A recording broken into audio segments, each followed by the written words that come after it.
Hi, my name is Pele Renata and welcome to my channel.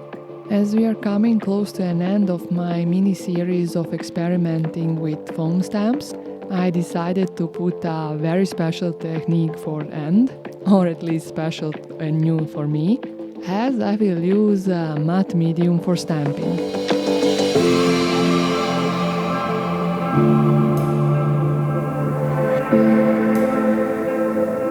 In case you are wondering why on earth would I use matte medium for stamping, the answer is that it will serve as a resist technique for the sprays that I will spray on top of it.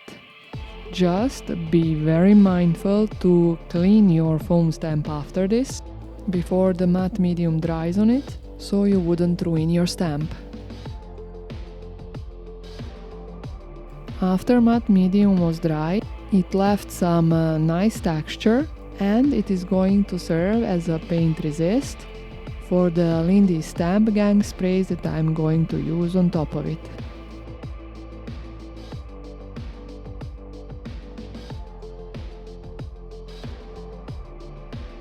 As I had a little bit of paint left on my mat, I couldn't resist to add some splatters.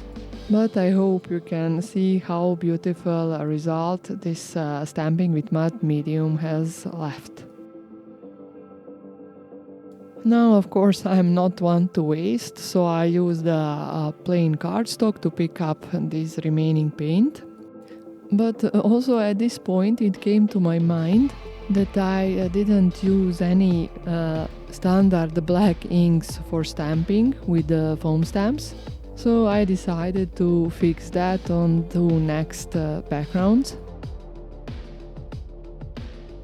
But before that, let me just show you how really beautiful is this background with matte medium stamping.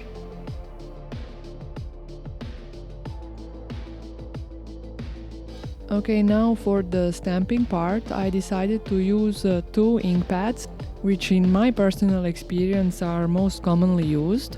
The first one is Ranger's Archival ink in jet black color, and it is a waterproof permanent dye ink. And even though I did just a partial stamping, I think it still gives a crisp image. And the next ink which I used is a Versafine pigment ink. You can see the color itself is a bit more intense, but the image is equally crisp. And now don't forget, the next video will be the last video in my little series, where I will show you my completed artist trading cards. Hope to see you there. Bye!